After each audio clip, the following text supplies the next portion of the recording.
All right, Shalom. This is the brother Lawia and the brother Shamar from the GMS Miami camp, giving all praises to Yahawah Bahasham Yahawashi, and double honors to the elders of Great Millstone, and salutations to all the ahchyam out there that's preaching the word in truth and sincerity. We right now we're doing a sit down in response to Elder Tahar. He put out a little order out there for the brothers to go over Mark chapter 7, where it talks about the Syrophoenician woman that had a daughter that was vexed with the devil. So we just gonna take a little endeavor at it through the spirit and power of Yahawah Bahasham Yahawashi. Hopefully we edify the brethren. So you want to start off? All right. This is Mark chapter 7, verse 24.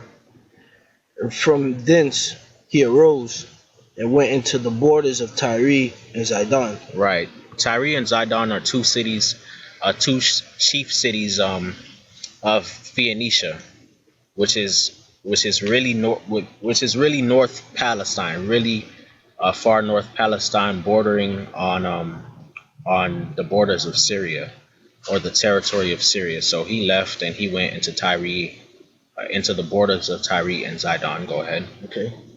And entered into an house, and would have no man know it, but he could not be hid. Yeah, that's talking about Yahawashi. He went to Tyre and Zidon, and he wanted to go and enter into a house, but he couldn't be hid because everybody wanted to, meet him and, have him perform some miracle or whatever. Sorry. Verse 25, it reads, for a certain woman whose young daughter had an unclean spirit heard of him, and came and fell at his feet. Keep going.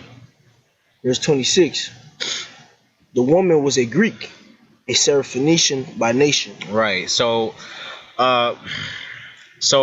when most people read the word Greek in the Bible, in the New Testament, they automatically assume that it's talking about somebody that's an Edomite, a cracker, blonde hairs, and blue eyes. That is not the case. Okay. When you go to the word Greek in the Blue Letter Bible,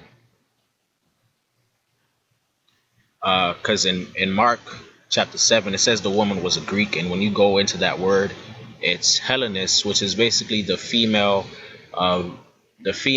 rendition or pronunciation, if you will, of the word Helen in the Greek. And what it means is a Greek either by nationality, whether a native of the mainland or of the Greek colonies. So you didn't actually have to be of Greek descent to be called a Greek, because at the time when Yahawashi was on the scene, prior to him being on the scene, way prior actually, the Greeks went around conquering the majority of the known world at the time. And when they went around conquering the world, they would Hellenize the people. You find that in the book of Maccabees. And they would Hellenize the people, and they would basically take lands and take territories, and these territories and the people who lived in those territories would be considered Greek. The same way you have you had the British. The British, they came over to the Americas, and they colonized 13 colonies, and those territories were considered British colonies, even though those territories was part of the American continent. Yep. And then you have the second definition, which it says, in a wider sense, the name embraces all nations, not the Jews, that made their language, customs, and learnings of the Greeks their own. The primary reference is to a difference in religion and worship. The second definition could throw people off because it says not the Jews. But the thing is that at the time, the people who were being called Jews were of the circumcision. Yep. So they knew they were Israelites, and the majority of them dwelt in the land of Judea, and they were descended from Judah, Benjamin, and Levi. And then you had, of course, a few other tribes in there, like in the scriptures, you read about the woman that was from the tribe of Asher. So that's what it's talking about when it says all nations, not the Jews. It's talking about the Israelites that actually knew their heritage. But as far as the Israelites that were not uh, calling themselves Israelites, they were scattered amongst those Greek colonies, and they were keeping those Greek colonies. Though that word Hellen or Hellenistus or Hellenist could be applied to them as well. So the reason why the women in Mark chapter 7 and in Matthew chapter 15 is being called a Greek is because she was an inhabitant of one of those Greek colonies, and more than likely she kept some of those Greek customs. So that's the first hurdle you got to get over to understand that particular verse. Back. Back at Mark chapter 7, and I'm gonna start back at verse 25. For a certain woman whose young daughter had an unclean spirit heard of him, and came and fell at his feet. Mhm. Verse 26. The woman was a Greek, a Syrophoenician by nation, and she besought him that he would cast forth the devil, that he would cast the devil out of her daughter. Right. So you look at the word Syrophoenician, and when you go to the blue letter, it'll tell you that the word Syrophoenician is um, implying a mixed nation of half Syrian, and half Phoenician. This again is not the case, because when you actually look at the term Syrophoenician being used, um, we got it on BibleHub.com, and we'll highlight it here. And it says that it's right here. It says this seems to mean that she was of Canaanite descent. And the reason why they say it seems is because they don't know. Esau Esau does not understand the scriptures well. And if they did, then they purposely put it there to throw people off. And then it says a native of the Phoenician seaboard, Greek in religion and probably also in speech. The name Syria and Phoenicia are both applied to the same region. In Acts 21 2 through 3, Syrophoenician may therefore denote simply an inhabitant of these parts. Now, the reason why I'm saying that is because the term Syrophoenician is being used there is because Salakia, the reason why the term Syrophoenician is being used there is because Phoenicia, or northern Canaan, or northern Palestine, if you will, was basically part of the territory that was being called Syria, because when the Greeks conquered uh, the Middle East and certain parts of Europe, they named certain areas after certain provinces. So they called one area Syria, and they would call another area after another name, etc., etc. And that name of that territory proceeded all the way until the time of the Romans. So that's why it's being called Syrophoenicia, is because you had those Phoenician cities in a territory that was being called Syria. It's not necessarily that the people there were of a mixed nation, because according to the Bible, there's no such thing as a mixed nation. Your descendancy comes from your father. Okay, verse 27. But Yahushua said unto her, Let the children, uh, let the children first be filled, or it is not meet to take the children's bread and to cast it unto the dogs. Right. So Yahawah's response to her was basically, let the children be filled. The children are the disciples, and the bread is Yahawah, because Yahawah says that his word, or he himself, is the bread of life. And he said that it's not meat, meaning it's not comely, or it's not good to take the children's bread, or the children's meat, and cast it unto the dogs. So basically, Yahawah said that she ain't shit. He's not dealing with women. Okay, the Yahawah didn't come to deal with women. Period. Okay, he was dealing with men. The scriptures say that the flock of the Most High's pastor is men. Go ahead, Ak. And she answered and said unto him, Yes, Lord, yet the dogs under the table eat of the children's crumb. Right. So she said, yes, Lord. Let the dogs under yet the dogs under the table eat of the children's crumbs. So she basically admitting or acknowledging that she wasn't shit. She likened herself unto a dog, and she said that uh, basically the reason why she said it the way she said it is because she was hoping that even though she knew that she ain't shit, and she was bluntly calling herself a bitch, that she was hoping that the Most High through Yahawah would have mercy on her, just a little bit of mercy. The same way when you have a dog and you eating food and some crumbs fall on the floor, the dog is sitting there under your feet hoping that some crumbs fall. Go ahead. And he said unto her, For this saying, go thy way. The devil is gone out of thy daughter. Right. So he said, go thy way. The devil is cast out of your daughter. Now, according to the scriptures, when a man or woman is healed of a disease or of a devil or of an ailment or is delivered, the reason why they're delivered is because of their faith. And the only people who have faith, according to the book of Galatians by Paul, and according to the scriptures, are the Israelites, because the promises were made to Israel, and the reason why Abraham received the promises was because he had faith. It wasn't because of the law, as we know. So Israel is going to receive the promises by faith as well.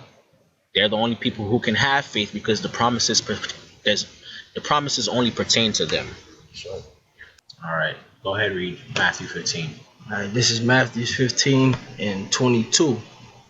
And behold, a woman of Canaan came out of the same coast, and she cried unto him, saying, Have mercy on me, O Lord, thou son of David. My daughter is grievously vexed with a devil. Right. So the reason why we got the scripture, is because it's basically the same. It's basically the same account that's in Matthew chapter 7, Mark chapter 7, Salach, but it goes a little bit more into detail. And what I wanted to zero in on is the word Canaan, because the woman is being described as a Canaanite in Matthew chapter 15, but in Mark chapter 5, Salakia, she's being described as a Greek Syrophoenician.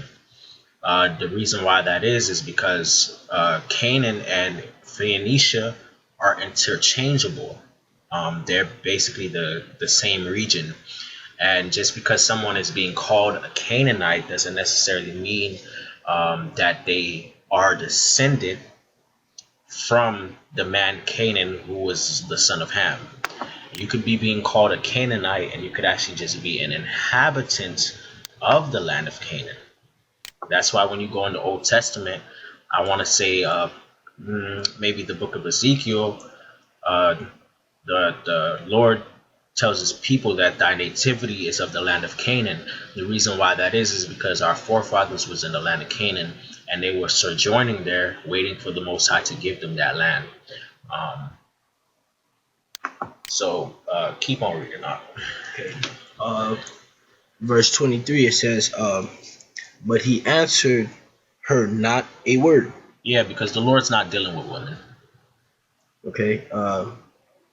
And his disciples came unto Salach, and his disciples came and besought him, saying, Send her away, for she crieth after us. Let's keep reading. Verse 24, But he answered and said, I am not sent but unto the lost sheep of the house of Israel. So that's a cut right there. That right there is a cut, because that throws out any chance of this woman being a descendant of a Greek, or being descendant of a Canaanite or a Syrian or any other heathen nation, because people read Syrophoenician by nation and they automatically assume that she was a Canaanite, or that she was a Syrian, or she was mixed, or she was a Greek. It's not the case. You don't have to be any one of those nations to be considered a Greek or a Canaanite or a Syrophoenician. The Lord just said that he is only coming for the lost sheep of the house of Israel, because Israel was scattered all over, and Phoenicia or Syrophoenicia was one of those places that they were scattered. Can I add something? And that's clearly a straight cut, and anybody who feels different is just a moron, because the scriptures also says that the Lord only deals with Israel, man. The other nations are as a drop of a bucket, man. Meaning the Lord ain't dealing with them. They ain't shit. So you gotta go into the context of what you reading to get a better understanding. You can't just read something and just like uh, the terminology I'm looking for, read it verbatim and just look at it and just jump at it and just be like, okay, this is what it is. You have to get in depth into what you're reading, man. Yeah, you can't go surface level. Yeah, you gotta you gotta dig deep. Yeah, the Lord said that He likened the other nations into spittle, Yeah, man. and that's a drop of a bucket. So why would He heal a heathen woman, or would He help a heathen woman? If the Lord said that the heathens or the nations are as a drop of a bucket, they are nothing and less than nothing to the Lord. Go ahead. Um, okay. Um, verse 25. Then came she and worshipped him, saying, Lord, help me. Mm-hmm. But he answered and said, It is not meet to take the children's bread and to cast it to dogs. Mm-hmm. Verse 27. And she said, True, Lord, yet the dogs eat of the crumbs which fall from their master's table. Verse 28. Then Yahawashi answered and said unto her, O woman, great is thy faith. Great is thy faith, man. And like we said earlier, only Israel got faith. Israel, the children of Israel, are the only ones that have faith, period. Go ahead. Be it unto thee even as thou wilt. And her daughter was made whole from that very hour. Right. So the woman and her daughter were made whole. And another thing I want to zoom in on, man, she called Yahawashi Lord and the Son of David. Who were the only people that knew that Yahawashi was going to be the Son of David, man? According to prophecy, according to the book of Isaiah, the Israelites, according to the book of Psalms. He shewed his word unto Jacob, man, his statutes and his judgments to Israel. So they was the only ones that knew, man. So with that, I don't think there's any way further we could go into it. We broke it down to the best of our ability through the spirit and power of Yahawah Bahasham Yahawashi. Again, I hope the brothers were edified.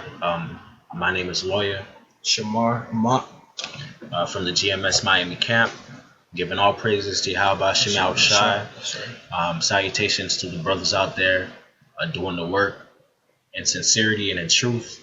And double honors to the elders for teaching us this truth, Father, for teaching us this truth and for teaching us how to study and to go deep into words and meanings and history.